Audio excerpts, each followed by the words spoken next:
ushiriki wa meza ya Bwana. Kama kitu ambacho kitapima Ukristo wangu, je, huwa ninasubiri kwa hamu, ninatamani meza ya Bwana ifike, nishiriki meza ya Bwana, nile mkate, ninywe divai ambao ni upatanisho, damu ya agano ya Kristo ni furaha yangu, au huwa nakwepa meza ya Bwana?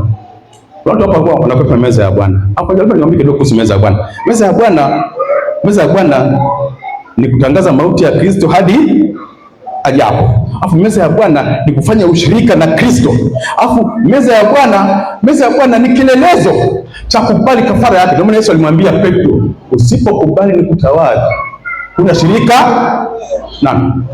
Kwa hiyo unapokataa meza ya Bwana, wewe umemkataa Kristo, umekataa Kristo. Meza ya Bwana ni ubatizo wa walikwisha kubatizwa.